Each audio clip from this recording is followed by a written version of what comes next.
Hello everybody, welcome to this class by Gyan. I am Piyush Sardana, your budding English language teacher. Guys, as you all know that SBI clerk is on the card, right? Yes, SBI clerk, the most awaited job and the most important job for the aspirants who look to examine the banking industry, right? So when we talk about the SBI things, right? What exactly do we mean by that? It is the most prestigious and desired job for anybody who's looking out over here कि जिसको banking में काम करना है. So let us focus on to the English section that is definitely due for you guys when we talk about the SBI clerk 2021, right? So let us check it out with the first slide over here. It says widows by far outnumber widowers because studies show that women live longer than men and tend to marry men older than them. Guys, when we all talk about this kind of a question, we come across various things out, right? Now, आपके पास जो sentence आया, actually में वो subject क्या है उसका? Sir ये जो सेंटेंस आया उसका सब्जेक्ट है विडोज. अब सब्जेक्ट आया फॉलोड बाय अ वर्ब, ये रहा आउट नंबर. एक बार चेक करें, सर सब्जेक्ट प्लूरल है तो आउट नंबर आएगा विडोज का out number. Absolutely correct. Because studies. अब जब आपने बिकॉज देखा, which is a conjunction for you guys, mark my words over here, because का मतलब होता है क्योंकि, यानी इसके बाद जो भी आप फॉलो करने वाले हैं वो एक रीजन आने वाला है. जो भी फॉलो करेंगे वो क्या होगा? ऑफ कोर्स एक रीजन होगा. अगर आगे जाकर आपको एक रीजन मिलने वाला है तो यहां से डैम श्योर है रीजन का मतलब एक नया सेंटेंस बोलने वाले हैं आप लोग. तो कोई बात नहीं, अगर आप नया सेंटेंस बोलेंगे तो सेंटेंस बनता कैसे है? सर एक सब्जेक्ट से फिर followed by a verb, right? इतना तो डैम श्योर है. तो आपके पास सब्जेक्ट क्या आया? सर ये सब्जेक्ट आया स्टडीज. वर्ब क्या आया? शो. Absolutely correct. यहां तक तो आप चाह कर भी एरर नहीं निकाल सकते, क्योंकि जब आपने बिकॉज की बात करी, बिकॉज के बाद रीजन आएगा. रीजन मतलब एक्सक्यूज दे रहे हैं, एक्सक्यूज होगा तो सेंटेंस में होगा, सेंटेंस होगा तो हु केयर्स, सब्जेक्ट वर्ब तो आना ही आना है. एक केस में आता नहीं है. कब? जब बेचारा जो बिकॉज है ना वो डायरेक्ट कॉज ले आता है. जैसे मैं बारिश की वजह से लेट आया, ठीक है. अब देखो, I could not come to Gyanam on time because दो sentences. एक, it was raining. Because it was raining. It हुआ subject, was हुआ verb, जान दो. Absolutely correct. Because के बाद ये आया reason. Right जी? अब एक और चीज है, वो क्या है? सर वो एक और चीज क्या है? अगर आप because के बाद of लगाएं और सीधा rain लिख दे, because of rain, ये नाउन लगा रहे हैं जो एक्चुअली में कॉज है, वो भी करेक्ट है. तो mark my words, the moment you are talking about the word because, because के बाद you need a full subject. Full subject by what I mean? Subject followed by a verb which makes a whole sentence or the syntax for the structure of the sentence, right? But when we talk about the other case of because of, it won't follow a full subject followed by a verb, it just needs the cause. तो अब यहां से prove होता है कि भाई यहां तक तो एब्सोल्युटली करेक्ट है, आप चाहकर भी कोई एरर नहीं निकाल सकते, ठीक है. अच्छा, वुमेन आपका सब्जेक्ट जो है वो प्लूरल है, वर्ब भी प्लूरल लगा है, लिव. लॉन्गर के बाद ये कंपैरेटिव डिग्री है, दैन लगा है. अगर डिग्री कंपैरेटिव है तो दो सब्जेक्ट्स चाहिए. सर एक आ गया वुमेन, ज्यादा दूर चलेगा, इसको ज्यादा जल्दी है, हाँ. और दूसरा आ गया men and tend to marry. Sir एक मिनट, ये एंड के बाद ये डायरेक्ट वर्ब से कैसे स्टार्ट हो सकता है? इसका सब्जेक्ट कहां है? अरे भाई एंड का काम ही जोड़ना है ना? तो आप तोड़ दो. इंडियंस हैं, उल्टा ही करते हैं कुछ. एंड का काम जोड़ना, तुम तोड़ो. कैसे sir? Women live longer than men, and ये वर्ब है, इसका सब्जेक्ट ढूंढो. ये रहा वुमेन, यानी women tend to marry men older than them. ये भी करेक्ट है ना? तो सर अब यहां पर एरर है कि नहीं है, अब वो देखते हैं. गाइज, वुमेन मेन से ज्यादा लिव करती हैं. देखना जरा, सेंटेंस सेज वुमेन, सुनना, women live longer than main. ये रहा वुमेन, ये रहा मेन, ये आपका सब्जेक्ट 2, ये आपका सब्जेक्ट 1. लॉन्गर हुआ comparative degree followed by than. ये तो एब्सोल्युटली करेक्ट है।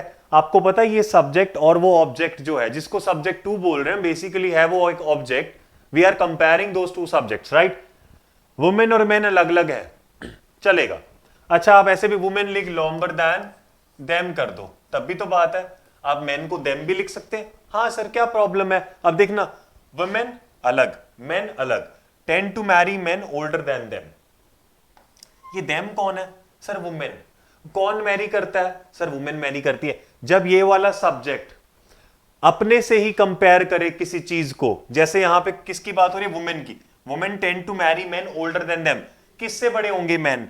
सर उनसे ना ना ना, वुमेन जो खुद से हैं। तो खुद का मतलब क्या हुआ? वी आर टॉकिंग अबाउट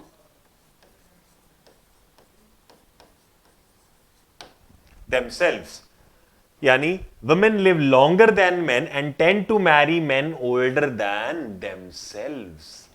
तो अब एक चीज आपको क्या पता लगती है?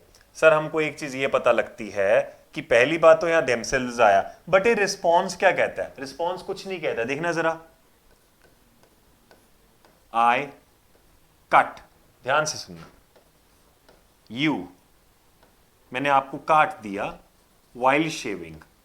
आजकल लॉकडाउन है, सभी सलून्स बंद हैं, सो मैं आपकी बियर्ड शेव कर रहा था, ठीक है, तो मैंने आपको काट दिया। अच्छा, अगली बार ना मैंने कहा चलो अपनी बियर्ड भी शेव कर लेता हूं, मुझे यूट्यूब पे जाना है, तो मैंने बोला खुद से ही कर लेता हूं, ऑफ कोर्स सलून बंद है, तो आई कट मी हो जाएगा? नो, काम करने वाला जब खुद की बात करे तो वो अपने साथ खुद वर्ड लगाता है, और खुद को क्या बोलते हैं? Self.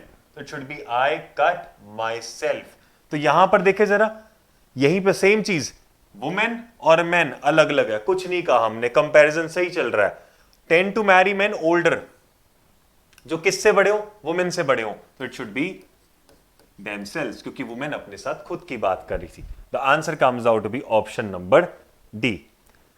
Moving on to another part of it, let us pay focus what we have in front of us. All government officials above the rank of under secretary have been issued circulars by their respective ministers to ask them to attend yoga classes in the run up to the event. चलो करें postmortem इसका। सारे हैं, plural आएगा, government officials plural ही है, ठीक है। ये सब्जेक्ट है, इसका वर्ब आया above the rank of under secretary, have आ गया वर्ब, ठीक है। बीन भी लगा, फिर वर्ब की थर्ड फॉर्म लगी, issued, absolutely correct. Circulars issue की गए हैं। ये देयर क्यों लगाया? एक मिनट सर, सब्जेक्ट प्लूरल है, हाँ जान दो, फिर देयर के बाद भी प्लूरल आएगा, respective ministers, ministries, absolutely correct. आप यहां तक कोई एरर नहीं निकाल सकते हैं। ऑल आया, ऑल के बाद प्लूरल आया, प्लूरल का वर्ब प्लूरल आया, ये एक्टिव वॉइस नहीं पैसिव वॉइस है, बीन के साथ आईएनजी की जरूरत नहीं है, बिकॉज ये काम गवर्नमेंट ऑफिशियल्स के ऊपर किया गया है। अगर काम ये करने लग जाए तो ये हो जाएगा have been issuing. Active is when the subject itself is acting as an active ingredient to follow the things. But passive means जब वो पिछड़ गया है, अब उस पे ही काम होने लग गया है, राइट? तो यहां तक तो आप कोई काम एरर नहीं निकाल सकते। टू आस्क देम, टू के साथ वर्ब की फर्स्ट फॉर्म, देम प्लूरल के लिए, टू के साथ वर्ब की फर्स्ट फॉर्म, क्या अटेंड करना है? योगा क्लासेस, कहां पे? Run up to the event. तो सही लग रहा है। एक छोटा सा पार्ट बताऊं आपको, चेक करेंगे।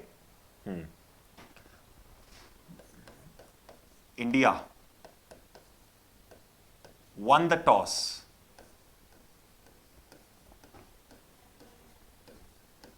and क्रिकेट देखते हैं, मैं तो बहुत ज्यादा देखता हूं, मैं तो खेलता भी हूं। चोज टू बैट, ऐसे आता है, इंडिया ने टॉस जीता और बैटिंग चुनी थी। यार मेरे को एक बात बताओ, इंडिया जब जब टॉस जीता है हर बार बैटिंग लेता है क्या? ना ना, वो depends upon the pitch, depends upon the condition, बहुत सारे फैक्टर्स है सर, हर बार बैटिंग तो ना लेता है। तो ये उसी टाइम का काम था कि ये हर बार का काम है? ऑफ कोर्स उसी टाइम का है, यानी कि ये शॉर्ट स्पैन की long span? Sir short span, छोटा सा तो काम है ना? शॉर्ट स्पैन हुआ, मार्क माय वर्ड्स नाउ। जब आपके शॉर्ट स्पैन की चीज आएगी ना, आपने टू के साथ वर्ब की फर्स्ट फॉर्म चूज करनी है। टू के साथ वर्ब की फर्स्ट फॉर्म मतलब, अच्छा विराट कोहली ने बैटिंग बड़ी पसंद करी है, वो एक्चुअली बैटिंग बहुत करता है ना? तो विराट कोहली ने अपना करियर किसको बनाया? बैटिंग को। अब देखना, Virat Kohli chose to bat as his career. Sir career चुनना, करियर लॉन्ग टर्म है शॉर्ट टर्म है? सर करियर तो लॉन्ग टर्म होता है। अगर करियर लॉन्ग टर्म है तो पहली बात तो चोज टू बैट नहीं, Virat Kohli chose batting as his career. तो जब गवर्नमेंट को इशू किए गए सर्कुलर्स उनके रिस्पेक्टिव मिनिस्ट्रीज से कि आपको योगा क्लास अटेंड करने हैं, तो सर्कुलर तो ऑफ कोर्स जो मैंडेटरी है, अगर वो मैंडेटरी है तो it should be asking them to attend yoga classes, right? Let's go अगे टू प्रोवाइड। हाँ बस एरर मिल गया मुझे। मतलब सर यार दो स्पेशल इकोनॉमिक जोन्स को आपने प्रोवाइड करना है, ये अच्छी तरह रिफ्लेक्शन है कि बांग्लादेश का पॉजिटिव इंटेंट का, है ना? पता है क्या सीन है? अगर आपको ये काम करना है तो पहली बात तो सेंटेंस इससे मत स्टार्ट करें, सेंटेंस आप इससे स्टार्ट करें। Providing to special economic zones exclusively for Indian investors is a clear reflection of Bangladesh positive intent. अब ये प्रोवाइडिंग क्यों आया? पहली बात, ठीक है, अगर आपने कोई भी सेंटेंस ऐसे स्टार्ट किया, रीडिंग इज माई हॉबी, तो रीडिंग ने इज लगाया, ये आपका सब्जेक्ट बना। अगर ये वर्ब है तो फिर ये सब्जेक्ट में तो नहीं आएगी, तो ऐसे वर्ड को इंग्लिश में बोलते हैं जेरेंट, GERUND, GERUND।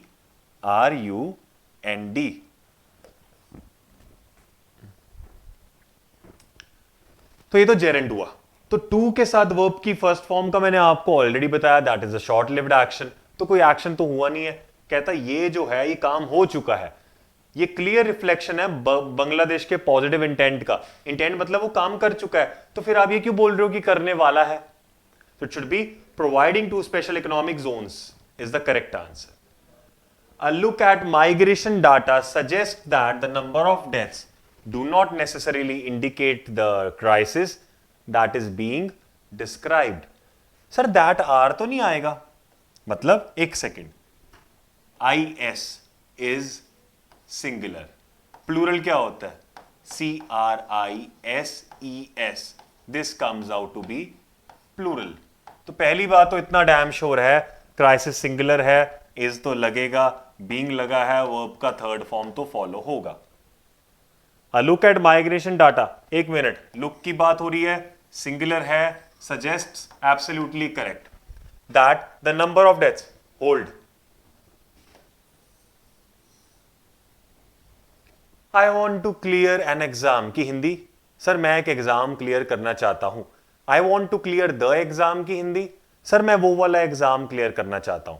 द का मतलब फिक्स्ड है कि वेरिएबल है? सर द मतलब स्पेसिफाई कर दिया, you have just completed that thing out as a whole thing. ठीक है जी, तो यहां से प्रूव क्या होता है कि भाई द नंबर ऑफ डेथ्स की बात हो रही है ना, ये the number comes out to be something that is called a specific entity. Fixed हो गया है, अगर फिक्स्ड हो गया है तो अब ये बन गया एक सिंगल नंबर। अगर ये सिंगल नंबर बन गया है तो साफ पता है ना कि भाई एक नंबर तो सिंगुलर ही होता है, तो यहां पर डू की जगह क्या आ जाएगा? डज। और बुक में रट्टा मारने को दिया होता the number of follows a singular verb. Why to just cram those things out when you have got something like this, right? आप भी देखें आगे, for expecting the organisation to pay for the transport of the personal belongings of the employ is not fair. एक problem क्या sir, ये expecting है, हाँ जी, तो ये फॉर क्यों लगा रहे हैं? पहली बात तो एक्सपेक्टिंग, याद है प्रोवाइडिंग वाला जो केस हमने किया था, expecting the organisation to pay for the transport of the personal belongings of the employ is not fair. ये एक्सपेक्टिंग ने क्या लगाया? Is, right?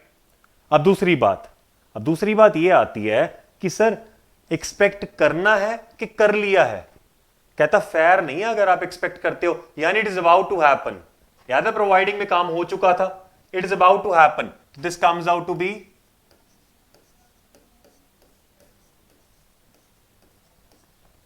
टू एक्सपेक्ट, जो मैंने आपको अभी बताया, this comes out to be same theory. Till 1970, India was among first nations having the highest quota with IMF, and due to this status, India was allotted a permanent place in the executive board of directors. फटाफट देखे, till के साथ एक year दिया चलेगा, India singular है, was ठीक है, अमंग यानी इसके बाद एक से दो से ज्यादा लोग हैं, एब्सोल्युटली करेक्ट, दो से ज्यादा सब्जेक्ट्स है, हैविंग इनका है, क्या है, द लगा है सुपरलेटिव के साथ, quota is a noun, where this comes out of superlative adjective degree, with this preposition जो उसके साथ लेके चल रहा है, किसको, आईएमएफ के साथ, राइट। प्रेपोजिशन के बाद अफ नाउन इज फॉलोड तो IMF is a noun for you, right. और ये कंजंक्शन कहता इससे इसी स्टेटस की बात करें, इंडिया के साथ वर्ब का फर्स्ट फॉर्म नहीं, ये क्या है, वॉज, मतलब ये हेल्पिंग वर्ब है, पर इसके साथ आईएनजी तो आया ही नहीं है कोई बात नहीं, वर्ब का थर्ड फॉर्म आया है ना, तो ये पैसिव वॉइस है, यानी काम इंडिया पे गया, इंडिया को अलॉट किया गया है, क्या, एक क्या जगह, कैसी जगह, परमानेंट, ये एडजेक्टिव, ये नाउन, कहां पर, executive board of directors. Sir सही तो लग रहा है, छोटी सी गड़बड़, कहता this first is an ordinal, ordinal मतलब ऑर्डर, ऑर्डर मतलब फर्स्ट आया, सेकंड आया, थर्ड आया। अब जब इसमें फर्स्ट आता था हर बारी, चलो आप तो लास्ट आते थे माना, जैसे मैं हर बार फर्स्ट आता था तो क्या बोलूं, I grabbed first position in the class, हाँ ना ना ना, मेरी फर्स्ट पोजीशन आई, क्या किसी और की भी आई, नहीं, वो स्पेसिफिक हुआ कि ऐसे ही हुआ, सर स्पेसिफिक हुआ, इवन की जो लास्ट है उसकी भी तो स्पेसिफिक हुई ना, ऑर्डर मतलब एक बार में एक, तो it comes out to be the first, the second, the third, the last, तो it should be the first nations, right. The superintendent of Dasna jail in Ghaziabad said that Kohli had been transferred from Dasna to Meerut jail as the first had not facilities to carry out the execution. बड़ा सही error मिला है, पहले देखे postmortem, superintendent noun, ये preposition, दसना भी noun, ठीक है, यहाँ दसना जेल जो है, गाजियाबाद इस जगह, तभी वहां पर प्रेपोजिशन ऑफ प्लेस लगाया इन, ठीक है। Said, said is past tense, यानी ये सारा किस में चलेगा, पास्ट में, तो ये सेड के साथ दैट लगा, कोहली लगा, इसके साथ हैड क्योंकि पास्ट लगा था, अब मैंने बोला जब पास्ट लगेगा सारा कुछ किस में रहेगा, पास्ट में, ठीक है। ट्रांसफर्ड वर्ब का थर्ड फॉर्म, ठीक है, कहां से कहां तक, यहां से यहां तक, क्योंकि जो पहले वाला था उसके पास फैसिलिटीज नहीं थी, पहला मतलब दसना, दूसरा मतलब मीरठ जेल, तो ये जो पहले दो है ना, दो में जो पहले वाला होगा वो फर्स्ट नहीं होगा, दो से ज्यादा में कर लो, तीन लोग आए हैं, वो फर्स्ट आया, ये सेकंड आया, ये लास्ट आया, लेकिन अगर दो हो, ये नहीं बोलना मैं फर्स्ट आया हूं और वो लास्ट आया है, वो लास्ट नहीं होगा, वो सेकंड होगा। तो कहता जब दो की बात करनी है तो जो पहले वाला होगा उसको बोला जाता है former, right. The answer comes out to be in option number C. It is time we design intelligent, ये देखना, ये बुक में रट्टा मारने को दिया तो मैं सिखाता हूं, इट इज टाइम, याद पता कैसे करेंगे, एनिवर्सरी, किसी की एनिवर्सरी है, ये वो टाइम है, मानो किसी की आज एनिवर्सरी है, हाँ मानो किसी की आज एनिवर्सरी है, तो मैंने बोला ये वो टाइम है जब उनकी शादी हुई है कि हुई थी, सर ये वो टाइम है जब उनकी शादी हुई है, नहीं नहीं आज तो हुई नहीं, पहले हुई थी इस दिन, ये वो टाइम है जब उनकी शादी हुई थी का मतलब पहले, पहले मतलब पास्ट, और पास्ट का मतलब जब भी आपने इट इज टाइम देखना है वो एनिवर्सरी की बात करेगा तो पास्ट फॉलो करना है, we designed is the correct response. Farmers bear 3/4 of the production cost, while the balance 1/4 is paid by the governments as subsidy directly to the fertilizer market. पहली बात तो फार्मर्स वाला क्वेश्चन है, मैं ज्यादा घुसूंगा नहीं इसमें, you know the reason, right. अब क्या करेंगे, अब इस ध्यान से देखना इस आखिरी क्वेश्चन को, राइट, मेक श्योर कि आप ये कर ले। 3/4 3/4, 1/4 1/4, अच्छा 4 में से एक हिस्सा के हिस्से, सर 4 में से एक हिस्सा तो 1/4 सही है, सर 4 में से 3 हिस्सा के हिस्से, हिस्से तो बच्चे को पता है कि 4 में से 3 हिस्से हैं, अरे भाई जब हिस्से की बात होगी तो 3/4 इज रिटन एज 3/4। अब मानो 2/3 पार्ट आपके हाथ में है, ओ भाई 3 में से 2 हिस्से हैं, it is not 2/3, I will consider it as 2/3, right? He always said, he आया सब्जेक्ट, said आया वर्ब, ये पास्ट है कि प्रेजेंट है? पास्ट है। अंदर पास्ट चाहिए, पहले बता रहा हूं सारा कुछ, आंसर मिल जाएगा। सब्जेक्ट, वो पास्ट है प्रेजेंट है? पास्ट है। He also believed फिर से क्या हुआ? Past tense. फेलियर इज, ओ भाई प्रेजेंट क्या कर रहा है? पास्ट करें। Failure was something that you just concentrate your energies on resolve। अब यहां क्यों नहीं लगाया? सर मोडाल के साथ कभी पास्ट नहीं लगता। I will study hard, not I will studied hard. I will study hard, इसको पास्ट कैसे करें? I would study hard. Will का वुड, कैन का कुड, मे का माइट, बस, और किसी का पास्ट डायरेक्टली नहीं आएगा। Got my point? So guys, I hope आपको ये लेक्चर समझ आया है। We are done with today's part over here and we'll meet in the next class with some crisp questions and some crisp explanation. This is just a trailer of that thing out, because the more we practice, the more we succeed. Sir, एक question, more आएगा कहाँ से? Guys, I am taking the classes on Gyanam app. If you want to register yourself, you can just pass on your comments and you can just give your phone number, or you can just talk to the chat bot in the app. So I'm taking the classes over there for the SPI exclusive batch. See you there. Enjoy. Bye bye. Take care.